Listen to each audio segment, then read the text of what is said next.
Welcome to Mentoring Skills Session 4. I'm Liz White, and in this session we will be considering how to work collaboratively with our student teacher around developing adaptive practice. You will probably remember that collaborative partnership is one aspect of the educative mentoring approach, which emphasises collaboration and critical friendship to enable a supportive, non-judgmental relationship between the mentor and the mentee. It focuses on pupil learning and includes analysing experience together.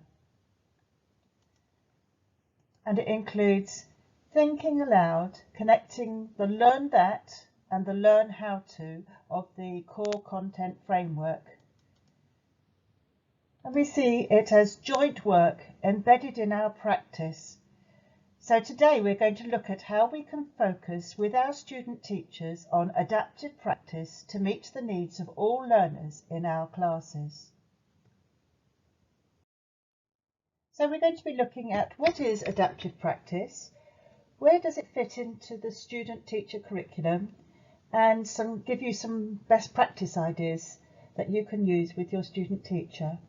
So before you move on to the next slide, please pause and think about, what do you think adaptive practice is? What does it look like in your school? So what is adaptive practice? As a way of thinking about teaching and learning, it's about our attitude, our mindset that views learner variation as an opportunity rather than an obstacle. So we won't be differentiating for the few, which is a deficit model, but adapting a universal design, making learning accessible to all. When planning lessons, instead of thinking about differentiation, we will be asking what is to be taught and how can we maximise access and challenge for all. This is a really good question for every aspect of your planning. If we place differentiation in a separate box, we are encouraging teachers to see it as something isolated from the work that they do with the rest of their students. I've included a link here to the Send Gateway resources, which you can access, and there's very interesting blog about adopting an inclusive approach pedagogy. So what does adaptive teaching look like in your setting? Here I've divided it out to adaptive teaching focusing on the whole class for everyone, and differentiation which focuses on individuals or groups of learners. So adaptive teaching might look like intervening within a lesson with individuals or groups rather than planning different lessons for different groups of learners. It might be about the way we use the TA, the teaching assistant, in the lesson, or using additional resources, or a visual timetable, that bearing in mind when these are produced for the cognitive load on the learners. Basically, these are things part of the universal design for the learning that make learning accessible to everyone. Whereas differentiation might look like intervention outside the classroom, the use of teaching assistants with groups outside the class, or individuals, the use of different resources, pre-teaching vocabulary before a lesson, or picking up misconceptions after a lesson, different types of interventions that might be used. This slide is just a reminder about how adaptive teaching sits within the core content framework. And we see here in the Learn That, our students have been looking at adapting teaching in a responsive way, including by providing targeted support to pupils who are struggling, and adaptive teaching which is less likely to be valuable if it causes the teacher to artificially create distinct tasks for different groups of pupils, or to set lower expectations for particular pupils.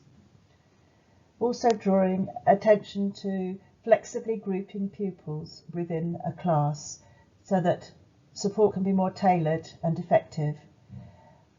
these groups being monitored on engagement and motivation and not being the same groups all the time.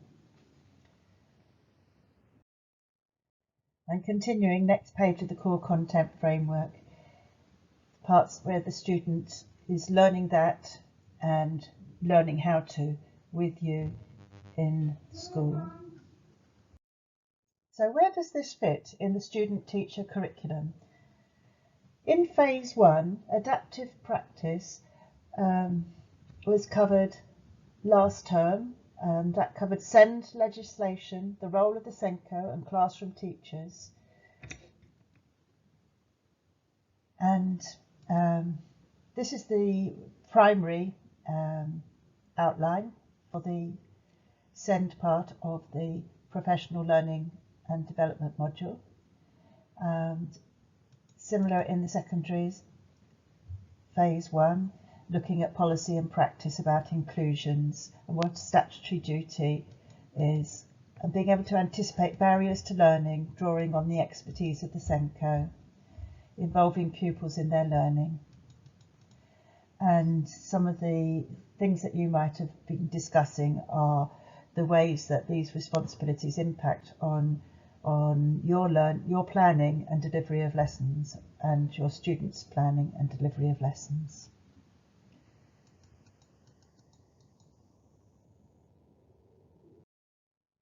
The EEF have published a guidance report recently. These 5 specific approaches are well evidenced as having a positive impact on the outcomes for pupils with SEND. The student teachers should develop a repertoire of these strategies which they can use daily and flexibly in response to individual needs, using them as the starting point for classroom teaching for all pupils, including those with SEND. So we're looking number 1, explicit instruction, where a range of teacher-led approaches are focused on teacher demonstration with detailed explanations and frequent checks for understanding, followed by guided practice and independent practice. Number 2, cognitive psychology, managing the cognitive load by chunking the task at each stage, maybe by providing checklists or one question at a time to make the information easier to process. And metacognitive strategies, like providing opportunities to plan, monitor and evaluate their own learning. So number 3, scaffolding, offers temporary support such as writing frame that is gradually removed as the pupil becomes increasingly independent. This can also be used to reinforce consistent expectations for behaviour, for example, what equipment is needed for lessons and for classroom routines. Number 4, flexible grouping, is an in-class approach where groups are formed for explicit purpose, e.g. a specific learning need, and they're purposely disbanded when that purpose is met. And the 5th one, technology, which can be used to assist teacher modelling and to increase the opportunities for pupils to practice and to provide feedback. So these 5-a-day principles might be useful in a weekly mentor meeting as a focus for what you might like to observe in the students' teaching in the coming week. And here we see a link also to the guidance report about special educational needs in mainstream schools.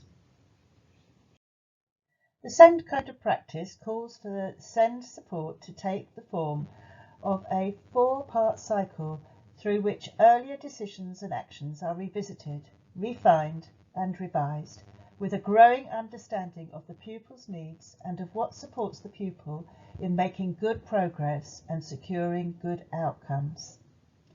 This is the graduated approach and can be used every day to support and improve teaching and learning for all children. By noticing how learners are engaging with the curriculum, we can make decisions about how to adjust and adapt our teaching. When learners are getting stuck, the cycle is used in a more forensic way to zoom in more closely on those who are struggling, with or without SEND. Okay, back to the trainee curriculum, and this is now the primary session 2, which was on the 10th of March. The secondary had this session on the 31st of January. So at this stage, the students are identifying the case pupil for their professional learning and development assignment, and they're writing a case pupil profile about the SEND needs of that pupil. They will learn that the SEND Code of Practice groups needs into 4 broad areas to support schools to plan the provision that they offer. Those areas are cognition and learning, communication and interaction, social, emotional and mental health, and sensory and physical needs. So in this phase, the students are learning broad strategies of differentiation and personalisation, and having a conversation with you about a particular pupil who is receiving support for their special educational needs or has an education and healthcare plan. The secondary phase 2 is similar, and it's about learn how to develop the attitude and skills to enact these principles for inclusive practice in the context of their classroom, and critically reflecting on practice to meet the needs of the SEND pupils. So in phase 1 and 2, student teachers, primary and secondary, have focused largely on the first 3 recommendations of the EEF report. That is, number 1, creating a positive and supportive environment for all pupils. 2, building an ongoing holistic understanding of pupils and their needs. And 3, ensuring all pupils have access to high quality teaching, that is, adaptive teaching, using the 5-a-day principles. A holistic understanding of your pupils and their needs is important, and that might be referred to as intersectionality, the complex and dynamic way in which the effects of multiple vulnerabilities combine, overlap, or intersect. This deeply impacts the individual's lived experience, including the specific barriers to access that they face. Understanding intersectionality is not about knowing and listing learners' multiple vulnerabilities and then reflecting and responding to the impact of each. It is about understanding that the experience of the overlap of those vulnerabilities will shape the learner's identity as well as their engagement and participation in education and as a member of their community. Complex co-occurring needs increase the risk for individuals, and we as teachers are in the best position to meet the needs of our learners by using proactive approaches that support their journey towards adulthood, by understanding intersectionality as a multidimensional approach. When reflecting on our knowledge of our learners and how to meet their needs, it is essential to consider how our learners are experiencing the intersectionality of their needs. For example, a learner with ADHD living in poverty with little access to outdoor space and opportunities for regular exercise will have a different lived experience to the learner with ADHD who was taken into care at the age of 6 following significant neglect. By taking a one-dimensional approach to the learner with ADHD and only seeing the ADHD, we risk compounding rather than alleviating the barriers to their learning, engagement, participation and inclusion. Our relationship with and our knowledge of our learners is key to this process. And you see here a link to the teacher handbook on the NASEN site, which we will talk to you about later in the slides. As we move into phase 3 for the student teachers, they will be developing their understanding and practice around complementing high quality teaching with carefully selected small group and one-to-one interventions and working effectively with teaching assistants. These are the last two recommendations on the report. Phase 3 for the primary students is on 28th of April, and it's about working in partnership and the impact of interventions. Pause this slide if you have a primary trainee so that you can look in more detail. The secondary session for Phase 3 is on the 16th of March. And pause this slide if you've got a secondary trainee so you can look in detail here. In both the primary and secondary Phase 3, the student teachers are putting together a sequence of lessons for their evidence bundle, selecting 3 case pupils, and the learning of the student teacher in these tasks will support their understanding of meeting the learning needs of the case pupil that has special educational needs and difficulties. Here are some questions for you to reflect on. What interventions are your student teachers seeing or using for a pupil or a small group? Does your student teacher understand why this intervention has been chosen and what makes it effective? And how can your student teacher make the best use of teaching assistants? What would you expect to see them doing? Okay, now we're going to share some best practice ideas for you.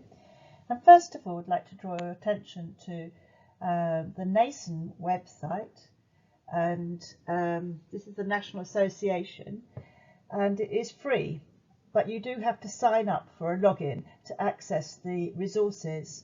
And we're going to tell you about some specific resources on here and links to those parts of the website because it's a large website, and rather than you have to look round for where the best things to help you, we thought this would be more helpful for you. So first of all, there's some really good material in the teacher handbook on SEND about embedding inclusive practice.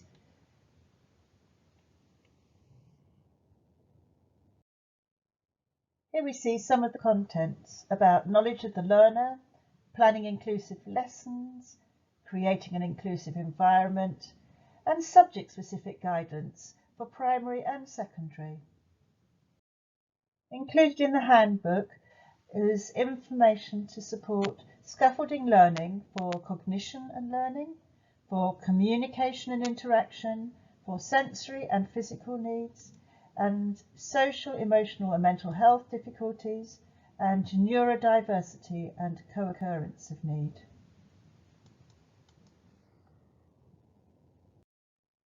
Another useful resource specifically created for mentors are the scenarios, and we suggest that you might want to both look at one of these scenarios for 15 minutes before a weekly mentor meeting and then discuss it together. And so this is what the scenarios look like, and the link here on this page. Finally, the skills that you've been developing this year as an educative mentor will stand you in good stead for gaining educative mentor certification, and all you need to do is to review yourself how you have engaged with the mentor development and enrichment opportunities that we have provided you, both face-to-face and on demand, and how you would describe educative mentoring and how this has influenced your practice. You'll need to get your professional mentor to endorse your application and then to ask your visiting tutor for a professional learning conversation to reflect on key aspects of educative mentoring at their visit. This will cost you £45, and details on how to submit are in the handbooks. If you've got any questions about this or any other aspects of the slide, please do contact me, and here is my email. Thank you for your attention.